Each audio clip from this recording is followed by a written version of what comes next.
Hello friends, good afternoon and welcome to EduSat Live Lectures.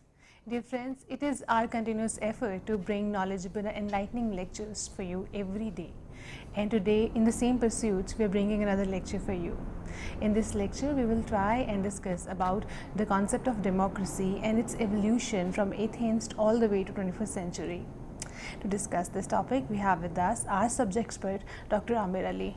Dr. Amir Ali is Assistant Professor in Center for Political Studies, School of Social Sciences, JNU. Without further ado, I would like to welcome Sir to our studios and request him to start the lecture. Welcome, sir. Thank you, Amrit. Let me begin by talking about the current popularity that the concept of democracy enjoys. There's a certain all-encompassing, omnipresent element in democracy. It's almost as if it's so much around us that we tend to take it for granted. Now, this is one extreme of democracy that I will be touching upon a little later. But the other extreme of democracy that I want to look at is are the origins of democracy. So it's interesting to see that quite often the birthplace or the origins of democracy are considered to be ancient Athens around the time of the 5th century BC onwards. As I said, today there's a certain kind of a wide acceptance of democracy. There's a certain notion of its currency, as I called it. Quite often this omnipresence of democracy, the fact that it is all around us, especially in a democratic country like India, prevents us from being able to understand and appreciate the ways in which democracy has evolved and also some of the pitfalls of democracy. This is something that we need to be constantly aware of. Democracy quite often requires citizens to be vigilant and alert and on the lookout for any infringements or restrictions of democracy. It's with this set of concerns that I would want to begin talking about democracy as a concept and the way that it has evolved over all these centuries. Now, democracy as it exists today is very different from the form that it existed in ancient Athens. In ancient Athens, there was a semblance of democracy. There was a way in which citizens would get together, they would deliberate, they would discuss, and most importantly, there were ways in which speeches, rhetorical speeches would be given to persuade people to take a certain course of action. Now, as I said, that is the beginnings of democracy, an era in which communications was extremely limited, in which there were very, very few people, in which a form of direct democracy was possible because it was in many ways a kind of a face-to-face community. When you have a face-to-face community, it is quite possible for citizens of especially a small confined city-state to not just know each other, but be on certain terms of familiarity. Now, that is not possible in today's modern nation-states, whose extent is vast. The modern nation-state has been characterized by Benedict Anderson, one of the foremost theorists of nationalism, as an imagined community. Now, it's imagined because we will never get to meet many, many Indians who we consider to be fellow citizens. It is such a vast country of 1.25 billion people. Now, that brings a certain kind of challenge for democracy. But to go to the extreme, the origins of democracy, one of the things that I want to kind of point out and kind of perhaps suggest this as a common thread in the way in which democracy exists today in the 21st century and the way that it existed in Athens from the 5th century BC onwards is how democracy in Athenian times also coincided with the development of an Athenian imperium, the fact that Athens was an imperial power. Now, quite often commentators who look at democracy more recently have noted the way in which in the 20th and 21st century the rise, the popularity of democracy has also coincided with the existence of America, the United States of America, as a hegemon. Now, that's in many ways interesting because it then allows us to evaluate the concept of democracy and look at its evolution. So stress once again, in spite of the disparity, in spite of the fact that Athenian democracy was very, very different from the 20th and 21st century versions of democracy that we know, an interesting perceptive observation in this regard is the way in which democracy in Athenian times coexisted with Athens as the center of a larger Greek empire. Many commentators on democracy, as I've pointed out a little while ago, in the 20th and 21st century have pointed out to the way in which the US has existed as a dominant power, and not just existed as a dominant power, but has quite often talked about the way in which democracy needs to be spread to the rest of the world and other parts of the world where democracies do not exist. So having made that point about a continuity, a certain kind of a common thread in these two very disparate times, let me go on to make another distinction. And that is the distinction between democracy as a concept and democratization as a process. Now, democracy as a concept is significant. It has certain normative implications. The normative implication is that if you look at the root word demos and krasia, it means how power is to be exercised by people, how it is to devolve to people. Now, this is quite often easier said than done. Many people have bewailed the fact that in spite of the existence of democracy, what we have today are small, powerful oligarchies and cliques which still work in the interests of small elites and in which the interest of the wide masses is not taken into account. Now, this is something that really needs to exercise the minds of many students of democracy and political science, that how does it so happen that in spite of the fact that one has a larger a democratic setup, yet there is a constant complaint and refrain that there's a small, narrow elite that continues to dominate politics, that is in many ways able to call the shots, and power to the people doesn't really operate. One of the ways of attacking this particular problem is to, as I said, understand the difference between democracy as a concept and democratization as a process, and quite often how democracy as a concept fails to be operationalized and extended into the process of democratization. Let me just give you one instance of this. A recent book that has been written by a theorist called Sheldon Wallen called Democracy Incorporated talks about democracy in the aftermath of the 2007 global financial crisis. Now, one of the points that it is making is that there's a way in which democracy and democratic politics can be undermined by powerful oligarchic groups, financial interests. This is something that also happened in ancient Athens as well. There was a way in which the poor were debarred from contesting. There was a way in which the poor were prevented from participating in politics. So democracy and its relationship with powerful propertied groups assumes a certain significance. This is a point that I would like to take towards the end of this discussion when I talk about the concept of liberal democracy. But once again, in terms of a distinction, I'm trying to make a distinction between democracy as concept and democratization as process. Democratization as process assumes that there is a way in which society is constantly enriched by a process in which people are free to be able to participate in the democratic process. Now, having made those 2 points, let me also make a further distinction, which is that in Athenian times, communications, the state of communications was what it was in 5th century BC onwards. Today we have a situation in which the internet is a very common part of our lives. This has impacted democracy tremendously. There are many people who are very enthusiastic about the possibilities of technology and the internet on democracy. There is the idea that in some ways technology can enhance democracy, that it can actually bring power to the people, and we need to perhaps take up this and consider the prospects of democracy in the information age. We have lived through it, perhaps we are still living through the era of the communications revolution. Now, the communications revolution has impacted our lives in a certain way, and we need to understand the way in which this affects democracy. Let me go on to certain other aspects. One of those aspects is the way in which it is stressed that democracies need to be spread to other parts of the world. Quite often we can think of a map of the world in terms of which countries are democracies and which countries are not democracies. And as I said, we are quite lucky to live in a country which has an impeccable democratic record. The phase of the emergency in 1975, a little over a month and a half, is one phase in which certain democratic rights were suspended. But India has an exemplary record of being able to sustain a democracy when many people in the 1950s and 60s, especially Western theorists, argued that it was unlikely for India to be able to sustain a democratic setup. But we have actually been able to do a remarkable job in this regard. We have had peaceful transitions of government. Very regularly, the electorate has voted in and voted out governments, and this is something that we need to think about a great deal. Many theorists have also talked about waves of democratization, the way in which there are ways, there are instances in which democracy seems to have moved forward.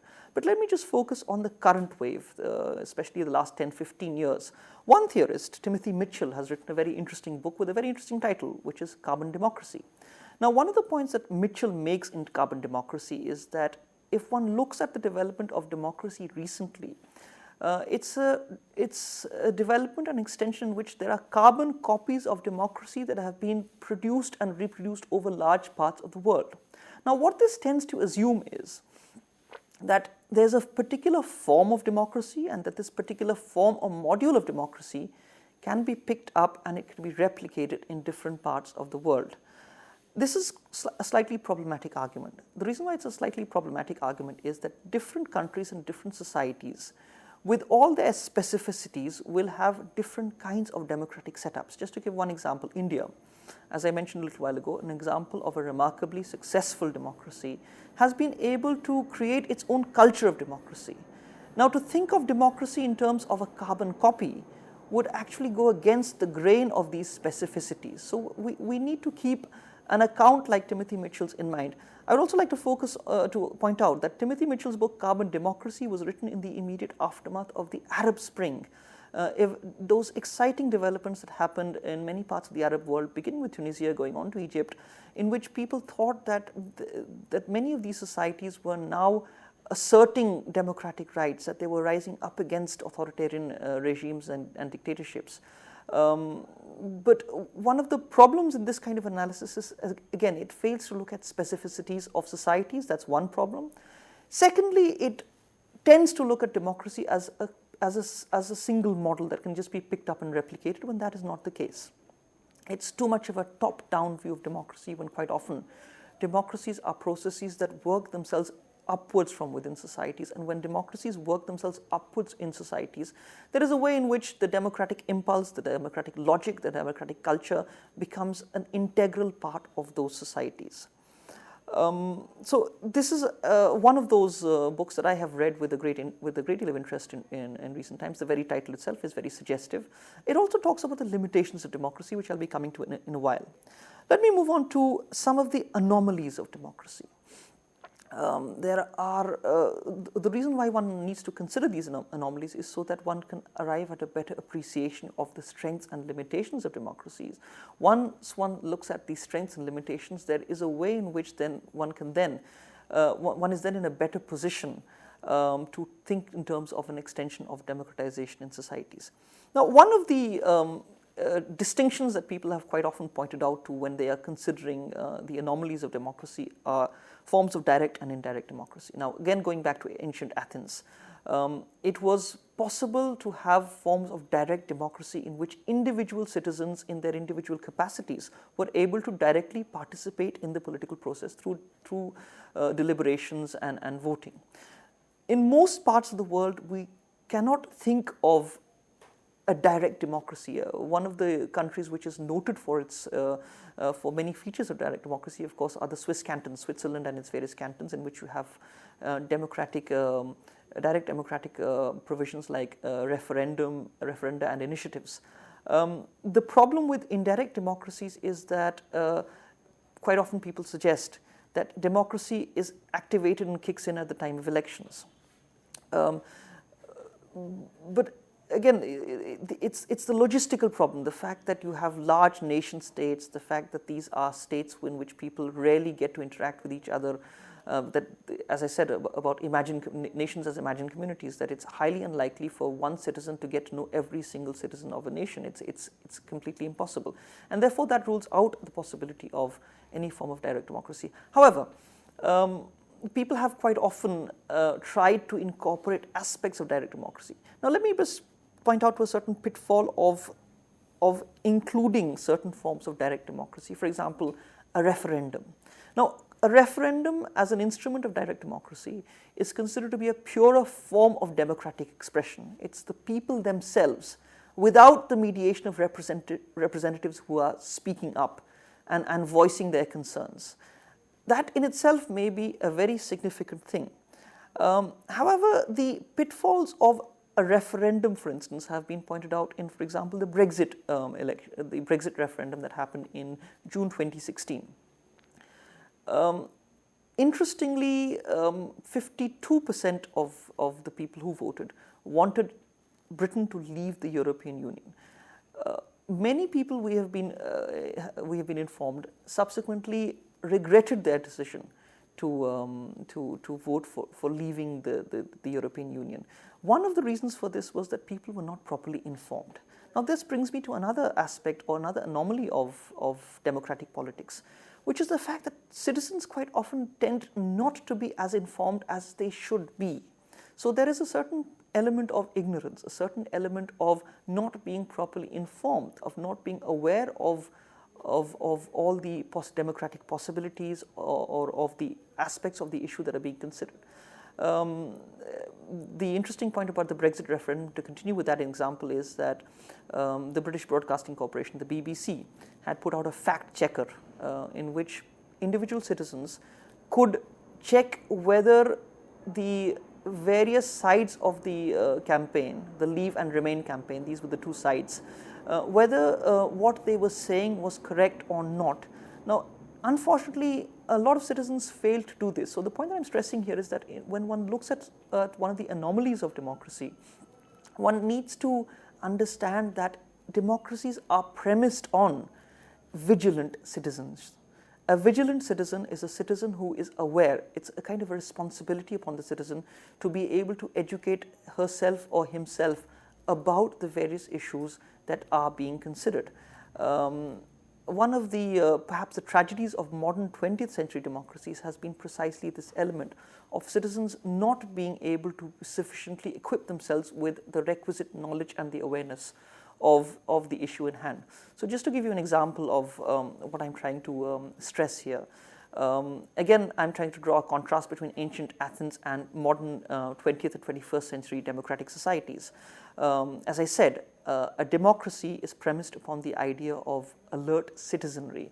Now, in ancient Athenian society, there was a distinction that we understand today, which is the distinction between the private and the public.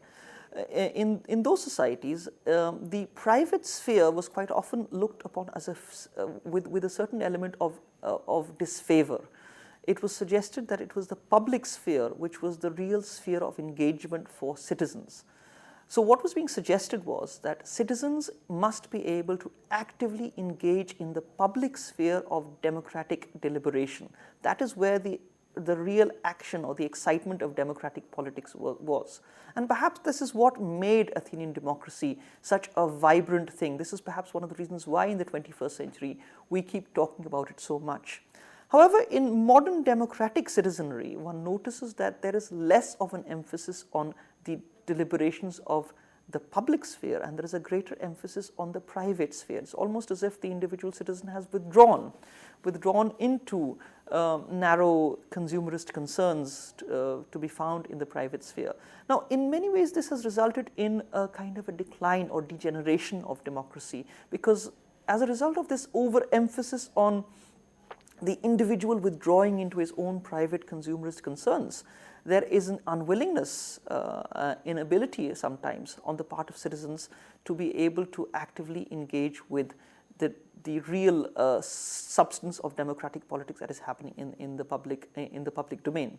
So I'm trying to point out to one of the pitfalls of democratic politics by again drawing on this contrast between the public and the private, which was to be found both in ancient Athenian society, and which as modern democratic 20th and 21st century citizens we also understand and resonate with. Let me move on to further anomalies of democratic politics. One of these anomalies, and this is something that came out very clearly in the recently concluded US presidential elections, is that it is quite possible for a successful candidate to win and claim the democratic mandate without winning the popular mandate. So in the case of the victory of President-elect Donald Trump, the popular vote was actually the largest share of the popular vote went to Hillary Clinton, the Democratic candidate, who went on to lose the election. Now, this is one of those strange anomalies of democratic politics. Similarly, in first past the post systems, one also has similar situations in which it is highly likely for a party with a very small percentage of the vote share to go on to win, because you have a number of different parties competing. So this division of the percentage of votes, the fact that it's being divided into by so many contestants, and that the contestant who wins quite often has a very small share of the percentage, is also something that we need to take into account. Now, these are qualitative anomalies of the democratic process. It talks about numbers. I want to also talk about certain quantitative anomalies of the democratic process. So when I was previously talking about the inability of citizens to sufficiently inform themselves about political issues, that would be an instance of a quantitative anomaly. So we have here two aspects which I want to stress. One is the quantitative aspect, the other is the qualitative aspect. Let me just go over this once again. When I'm talking about the quantitative anomalies of democracy, I'm talking about the ways in which it is possible for democratic victors to actually win their democratic victories on the basis of small or a very less than a 50% share of the vote, if I can put it as simply as that. But when I focus on the qualitative anomalies, I'm looking at the ways in which democracies can foster a decline in the levels of public debate. Now, this becomes a very, very serious issue. Democracies can quite often be prone to a very shallow discussion of certain affairs. So many people in the Brexit vote, for instance, bewailed the fact that there were many aspects which were not completely founded in any facts. So one figure that was put out, and I'll just quote this figure as an instance of what I'm calling these quantitative anomalies, was the idea that by withdrawing from the European Union, the British taxpayer could save £350 million per week, which could then be used productively. For example, it was suggested to fortify the National Health Service. There was no basis in this whatsoever. The famous poet philosopher of the Indian subcontinent, Iqbal, who wrote the beautiful song Sare Jahan Se Acha, very famously commented on democracy that it is a form of government that tends to emphasize the numbers and counting. But one of the things that it singularly fails to do is to emphasize the question of weighing and assessing the merits of different arguments. So in the extension of democracy that I was talking about at the beginning, one does need to look at the ways in which these quantitative and qualitative anomalies can be eliminated and got over. One further point that I want to emphasize at this stage is that democracy can never be a form of government that's perfect. It will always remain imperfect. And precisely because it is imperfect, it will always keep moving forward. There is an element of messiness in democracy. Whenever people deliberate, there will be different kinds of view. It's very rare for closure to come in democratic debates. Of course, there is a way in which majorities will carry the will carry the day. But remember, these are majorities that are formed around issues. These should not be majorities that are formed around identities or other such ascriptive identities. The majorities and minorities that are formed in democracies are majorities and minorities that are always in a state of flux. They are majorities and minorities that are created by a consideration and a qualitative consideration of the issues at hand. What this demands is a certain element of open-mindedness on the part of citizens. As a further point to this, since I'm trying to look at the distinctions and I'm trying to look at two extremities, ancient Athens and modern times, let me point out that the democracy that we know today is what we would refer to as a liberal democracy. One of the important things about a liberal democracy is that it's a hyphenated term. What this means is that if you analyze a term, there's a liberal part of it which comes before the democratic part of it, and these two are separated by a hyphen, that small dash in between these two words. What this also suggests is that there is a tendency, and this is a well-founded critique of liberal democracy, there is a tendency for the liberal part to predominate over the democratic part of it. And I would want to stress that this is the form of democracy that we are most familiar with, the one that we take for granted in our everyday lives. One aspect of this liberalism predominating over the democracy part is that liberalism as a social philosophy, as a political philosophy, has tended to emphasize property rights. The pitfall of this could be that as a result of this emphasis on property rights, there could be the possibility of I wouldn't call it a disenfranchisement of the poor, but perhaps the poor not being able to voice their concerns as forcefully and as articulately as more privileged and wealthier citizens. Now, this reminds one of the point about Athens that I made a little while ago, that there was a property qualification that in many ways did undermine the democracy that prevailed in Athens. So as we move forward into the 21st century, and hopefully as democracies will remain a part of our lives, it is important to understand that there are ways in which democracies can be extended, and one of the ways to extend this democracy is by looking at some of the anomalies that I tried to point out in this lecture. Thank you.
In this section, I would want to continue discussing some aspects of democracy which are on the problematic side.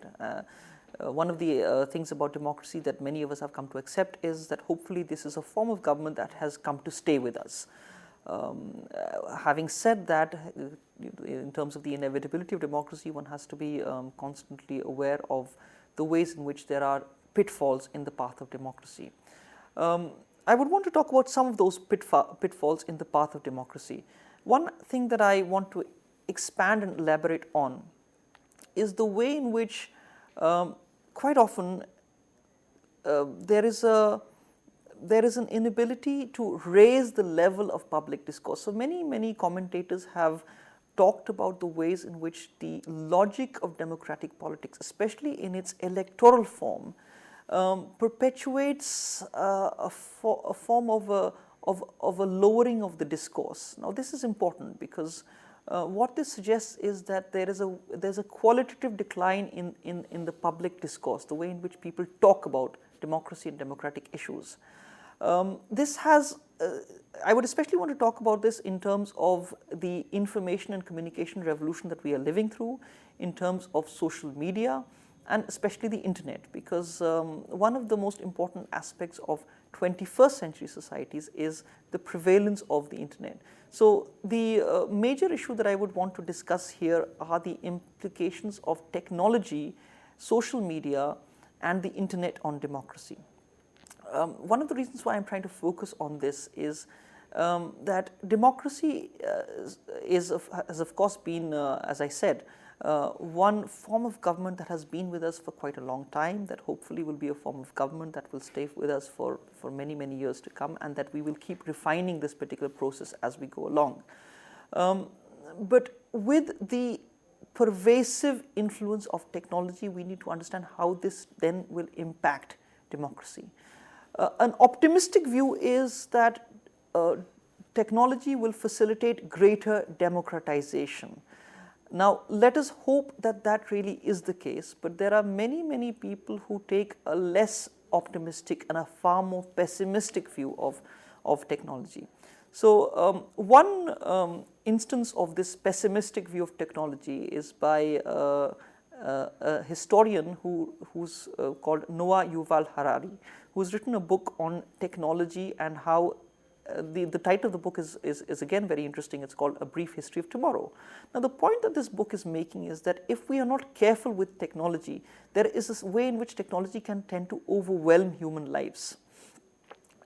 So, it's important to be able to put human beings at the center of technology, and once human beings are put at the center of technology, then there will be ways in which democratic politics can be meaningfully furthered. Otherwise, there is a possibility of democracy being completely swamped by technology and all the possibilities that it gives rise to.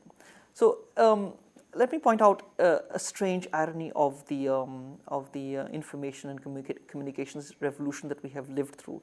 A strange irony of the communications revolution, and this has very important implications for our consideration of democracy, is that in the communications revolution that we have lived through, we are extremely willing to talk to people over the phone, to chat with people on the internet, and there are all forms of various forms of communication. But one of the forms of communication that has suffered is the interpersonal chat that people have, a face-to-face conversation. One of the best ways in which this was summed up was very recently President Obama's farewell speech, in which he decided to speak on the state of democracy. As students of political science, it might be a good idea to look at this speech very carefully, which was just delivered yesterday in the US city of Chicago. One of the important things that President Obama said was that for those people who are tired of arguing with strangers on the internet, perhaps it may be a good idea of arguing with them in person. One of the problems of the social media has been that there are certain values and there are certain opinions that keep getting reformulated in the form of an echo chamber. So people are basically talking to people of their own kind. Now, this is bad for democracies because democracies thrive on diversity, a diversity of opinion.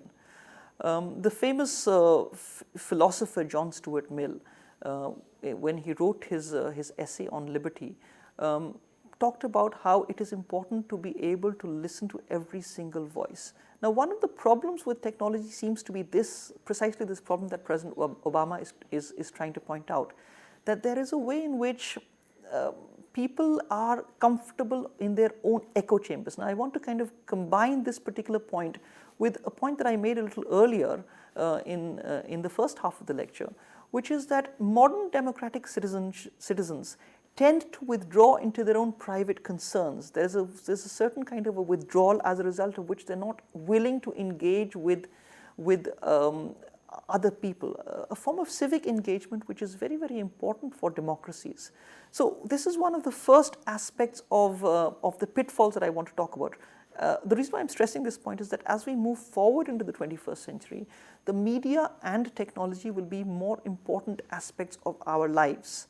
And as they become more important aspects of our lives, it is important for us as students of political science and democracy to be able to understand how democracy will be able to thrive with technology. It's a little unfortunate that the democratic discourse has actually been it's degenerated as a result of the proliferation of many forms of alternative media. So one has the traditional orthodox media, the public broadcasting agencies, the newspapers, and there's a certain respectability with which they put forward certain views.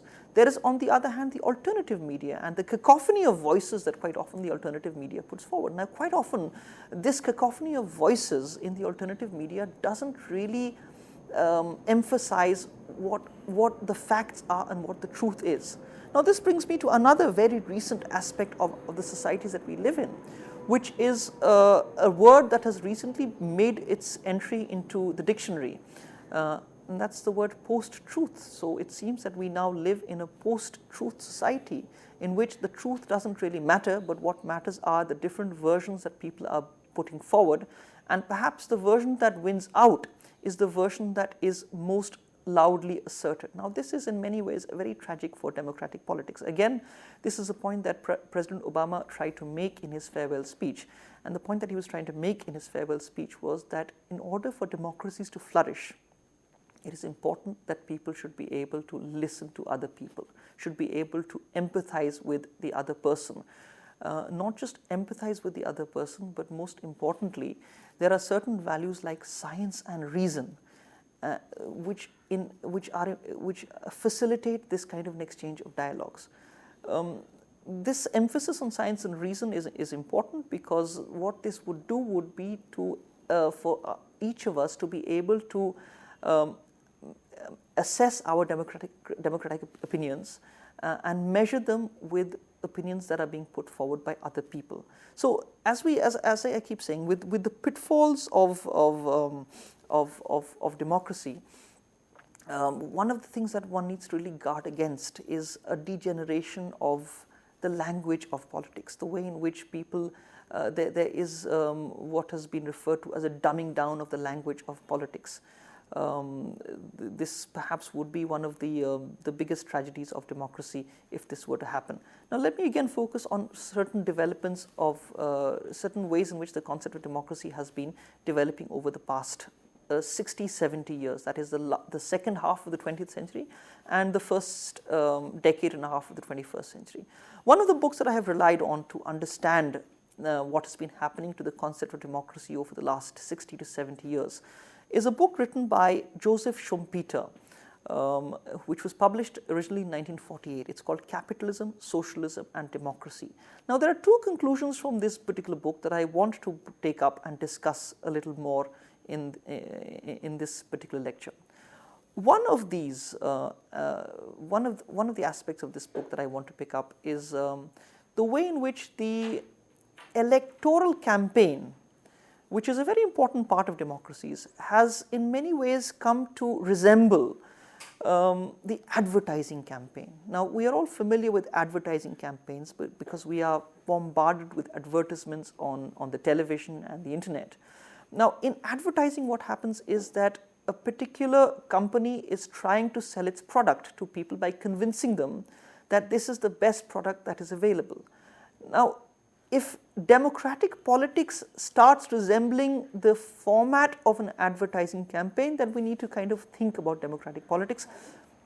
And this is a point that Joseph Schumpeter is trying to make very clearly in a book that was published in 1948, Capitalism, Socialism and Democracy. So to reiterate, one of the points that I'm trying to stress is that we need to make a qualitative distinction between an electoral campaign and an advertising campaign. The fact that if one were to accept Schumpeter's argument that an electoral campaign is increasingly coming to resemble an advertising campaign is a cause for concern. Now, why is it a cause for concern? This brings me to another aspect of Joseph Schumpeter's argument, which is that quite often in the course of an electoral campaign, there is a tendency to project politicians as in terms of a brand image. Now, a politician is not a product. A politician is not a commodity and cannot be sold as a commodity. A politician is an individual. When that particular politician is elected to high office, that particular person will then be able to implement his or her vision onto politics. So this particular qualitative distinction that Schumpeter is making between an advertising campaign and an electoral campaign is one of those distinctions that I'm trying to suggest is important when we try to guard ourselves from some of the pitfalls of democratic politics. Let me come to a second aspect of the discussion of democracy that Schumpeter is trying to make in his book Capitalism, Socialism and Democracy. Increasingly, democracy as we understand it in the late 20th and have come to understand it in the early 21st century is a democracy that has moved away from socialism and increasingly towards a notion of capitalism. The title of the book, Capitalism, Socialism and Democracy, itself is extremely suggestive in this particular regard. Now, the point that one is trying to draw from Schumpeter is that the form of democracy that we know today is a form of democracy that we can call a market democracy. Now, this is not Schumpeter's point. The point about a market democracy has been made by a lot of other people. I'm just trying to connect the notion of the development of a market democracy with these three concepts that Schumpeter is talking about: capitalism, socialism, and democracy. A reading of Schumpeter's book, Capitalism, Socialism, and Democracy, in today's age would suggest the ways in which democracy has slowly moved away from socialism and increasingly aligned itself with capitalism. Now, it's interesting that the term socialism should figure in our own constitution, in the preamble itself. But I'm trying to just look at the title of Schumpeter's book and trying to draw implications of that in terms of what is happening to democracy. Now, let me come to the question of a market democracy. Now, this term became especially very popular in the aftermath of events in 1989 in Eastern Europe. There were the collapse of the socialist command economies, and many citizens of these erstwhile socialist command economies, for instance, Romania would be one country that immediately comes to mind. The citizens of these countries then agitated for democracy and freedom. Now, the point that I'm trying to understand in the evolution of democracy is that it seems that democracy has come to replicate within itself the logic of the market. And once it replicates the logic of the market, the earlier point that I was trying to stress about the similarity between the advertising and the electoral campaign becomes again very significant. Now, when democracy, market democracy, or when democracy replicates the logic of the market, what happens then? One of the things that happens is that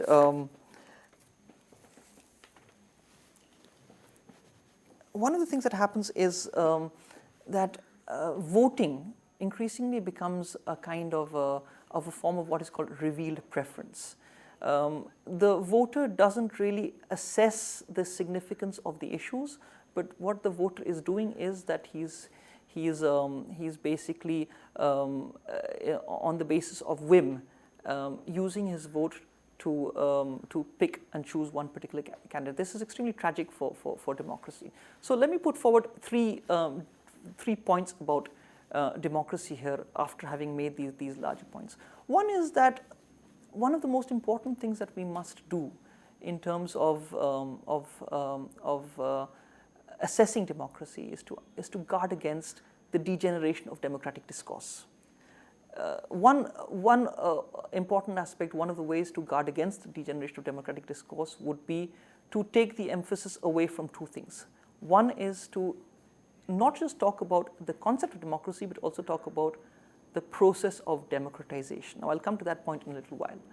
The other way in which this can be done is to move the focus away from confining the understanding of democracy to just elections, to also understanding the way in which democracy operates in between elections. So in those periods when governments have been voted in and there is still a lot of time to go for the next government to be voted in.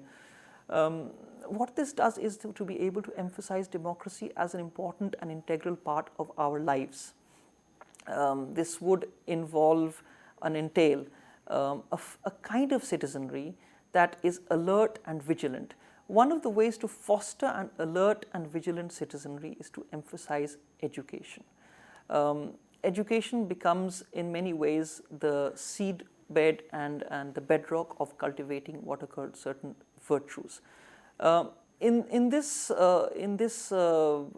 cautioning of the pitfalls of democracy, one of the important points that I'm trying to make here is that importantly, democracy is premised upon the quality of its citizenry.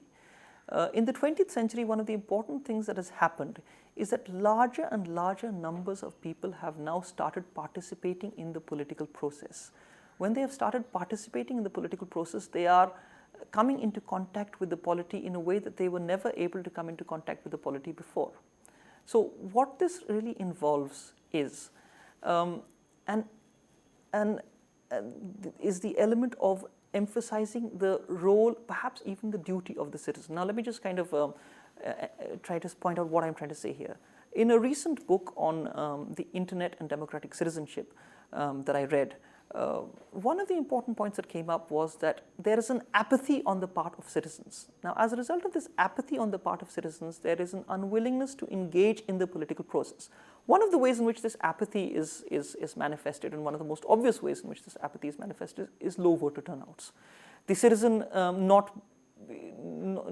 couldn't care less and doesn't bother to come out. Now, this is a problem that we have largely been able to guard against in India. We have a very enthusiastic participation. It's interesting to see that the most enthusiastic exercise of the franchise, the casting of the vote, is done in our country by some of the most underprivileged citizens, and I think this is the tribute, this is in many ways a tribute to the strength of our democracy. But as I said, this is only one aspect of this apathy. To re-emphasize the point, what I'm trying to suggest here is that to guard against the pitfalls of democracy, one needs to emphasize on a vigilant citizenry. A citizenry that is vigilant by being aware of the issues that are taking place. And one of the ways in which a citizenry is aware of the issues that are taking place is by informing himself or herself of those issues. So what we need is a form of a kind of public education, stressing the idea of education as a public good. Now, when education is a public good, that implies something very significant. What it implies is that education is benefiting the individual citizen in the first instance. However, the benefits of that education are not just confined to the individual himself or herself, but are spilling over into the rest of society or the immediate proximity of that person. So the significant point that I'm trying to make here is that when one is trying to look at these pitfalls of democracy, and one of the pitfalls that I'm trying to point out time and again, is the necessity of a vigilant citizen. A vigilant citizen is one who is always sufficiently aware of the issues that are going on. This presumes a certain intelligence on the part of the citizen to be able to discuss issues dispassionately, with a certain element of fairness, and not just be merely opinionated. This is perhaps the point that President Obama was trying to make in his farewell speech, that many citizens seem to have strong opinions, and if you have a strong opinion, you are opinionated. But a democratic citizen is someone who is able to empathize and is able to assess and understand a different point of view. In the farewell speech that President Obama was making, he quoted from one of the most famous characters in literature, Atticus Finch, from Harper Lee's book To Kill a Mockingbird. Now, in this, one of the points that Atticus Finch, a lawyer who is representing a black citizen in Alabama, segregation state in Southern America, one of the points that Atticus Finch is making is that it is important for individuals to be able to walk into another person's skin, to get into another person's skin and to be able to walk around in it. It is this element of empathy that becomes very, very important here in extending a democracy that is whose citizens are vigilant. Another way of substantiating this point would be by invoking Gandhi's talisman, as it was called, which was part of many NCERT books, which asked people, in which Gandhi was asking individuals to think of whether the action that they were taking was able to wipe away the tear of the poorest and the most vulnerable. Now, these are ways in which a democratic society can be built up. It has so happened that the way in which democratic politics has developed has tended to emphasize the individual and the concerns of the individual. Now, no doubt the concerns of the individual are very, very important. Individual rights are very, very important. Individual rights are important in order to protect the individual from being overwhelmed by concerns, by domineering or hegemonic concerns in society. But there are ways in which an individual is able to move forward. Now, one of the ways in which an individual is able to move forward and be able to positively influence democracies is by an engagement with larger politics. The emphasis here is on a democratic citizenry. Okay. The larger point here is that in order to extend democracy, in order to extend the process of democratization, there is a way in which the citizenry is involved in being able to educate itself, and by being able to educate itself, it is also able to bring about a more informed society, a more enlightened society. It is a little unfortunate that with the decline of public discourse, this doesn't seem to be happening, and as President Obama's cautionary words in his farewell speech were, that citizens need to be able to engage much more and be able to empathize with other people. Now let me come to a second aspect of this, a further aspect. There are two further aspects that I want to talk about, which is the whole question of how do citizens express themselves. There are various fora in which citizens can express themselves. One of these is democratic dissent. Democratic dissent means to be able to put forward an opinion in a legitimate form, a form that is acceptable and is considered to be legitimate in a democracy. Now, there are various ways in which democratic and legitimate dissent are put forward. These are, for example, by most simply by writing a letter to the editor of a newspaper, but I'm just kind of trying to point out that there are legitimate forms of democratic protest. And this is again one of those aspects of citizenship. A less desirable aspect of citizenship that one has noted is again, this is from a book that I have read on democracy and the internet, which is that today's citizens seem to be more comfortable voting on reality TV programs rather than being able to go out and participate in the political process. Now, this is again one of those strange ironies of democratic participation. What one really requires here is for democracy to be strengthened, to be emboldened by a deeper and wider engagement.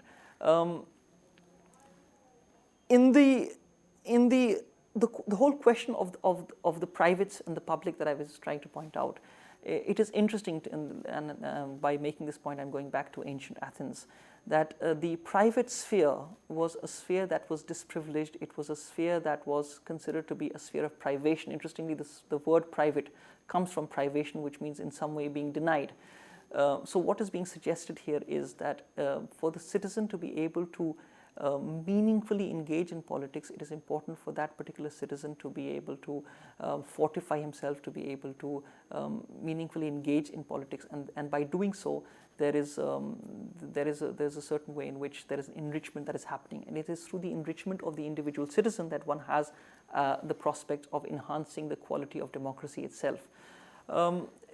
As I said, perhaps one of the biggest dangers for democracy today is the fact that we take it for granted. There were many people who fought and struggled for democracy, and those struggles for democracy are contained in the constitutions that many democracies have given to themselves. So in the preamble of the Indian Constitution, one of the most memorable lines is the first few lines, that we the people of India give to ourselves this constitution. Now, what this suggests is that there's a responsibility on individual citizens. It is the responsibility of individual citizens to understand that democracies are not just given to us, that there is a way in which we struggle for them. And it's important to be on the lookout, to be vigilant against infringements of democracy. The larger point that again time and again I'm trying to stress here is that perhaps political theorists, in their consideration of democracy, have been a little too self-congratulatory. They have not really been able to take into account some of the pitfalls of democracy. And one of the things that we need to do as students of political theory is to understand that democracy is something that is not just around us, that it is one of those things that needs to be nurtured. And I'm trying to suggest that one of the ways in which that nurturing happens is through an emphasis on the citizen. And one aspect of the citizen is by an assertion of individual rights.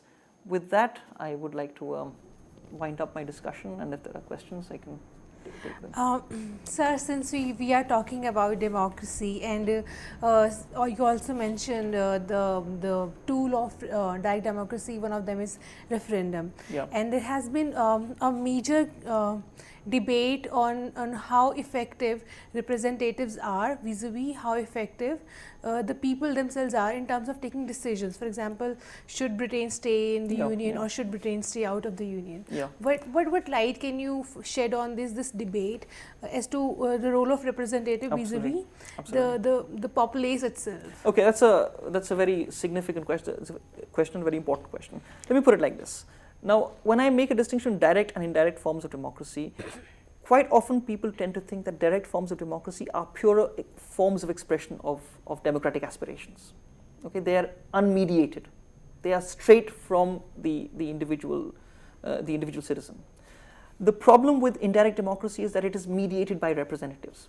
Now, to answer your question, the best suggestion that I can make to students is to read the conservative philosopher Edmund Burke and what he said to the electors of his constituency, Bristol.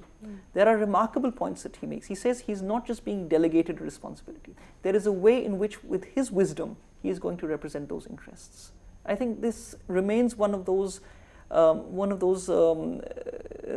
texts in political philosophy that many students should be reading. So Edmund Burke and what he had to say to his constituents of Bristol would be a very good way of understanding the pitfalls of representation democracy and how it can be fortified.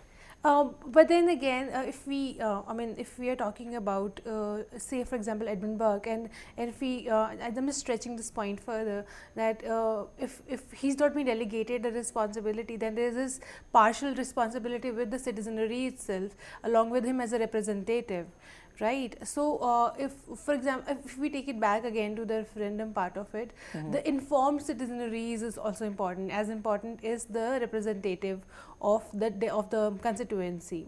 So, if this is the case, and let's, for example, take the case of India, where millions of us are still illiterate and partially illiterate, if we have to call them literate, then how representative can be effective, or how citizen the knowledgeable citizen, the known citizen can be the one who has the knowledge of the critical issue at point. They actually collaborate and make the democracy itself effective. One of the reasons why I was stressing so much the qualitative aspect of democracy is precisely this, that it's important to be able to raise the level of public discourse. That unfortunately one aspect of democracy has been the way in which the level of public discourse has been falling. Which is what is quite often referred to as a dumbing down. The only way in which the level of public discourse can be raised is by having a section of a very informed citizenry. I mean, not everyone can know about all the issues, but if we have a set of citizens who can talk in an intelligent and informed manner on one set of issues, then that will permeate and diffuse outwards to the rest of society.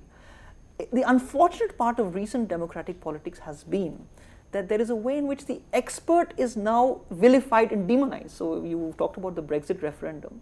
There was a way in which the expert was considered to be the villain of the whole piece. And as a result of this, significant aspects of the issue people just failed to look at it. So when it comes to the idea of being able to raise the level of discourse, my own suggestion would be that education forms the most important part of it. And an education that is grounded in what we call a critical social theory. An education in which people can intelligently, in an informed way, be able to look at issues in terms of, let's say, in terms of history. We can only understand, let's say, every circumstance is a new circumstance. In order to understand that circumstance, one of the ways in which to look at it is in terms of how it is a product of history. Okay, so since we were talking about Edmund Burke, one of the important things that he said about a political society is that it is a partnership of those who are dead, those who are living, and those who are yet to be born. Now, it is the sensibility that we seem to have lost. And in order to restore democratic politics, and take it to greater heights, it is perhaps this kind of historical sensibility, a certain element of what I call a criticality that we need to reintroduce into the democratic discourse. which unfortunately at this moment seems to be missing. Okay. On that note, due to paucity of time, we have to stop our lecture here. Dear friends, I hope that you have been enriched and enlightened by today's discussion. On that note, we want to thank Dr. Ali to come here to deliver a lecture for us. And thank you, dear friends, for watching our show. Stay tuned and keep watching. Thank you.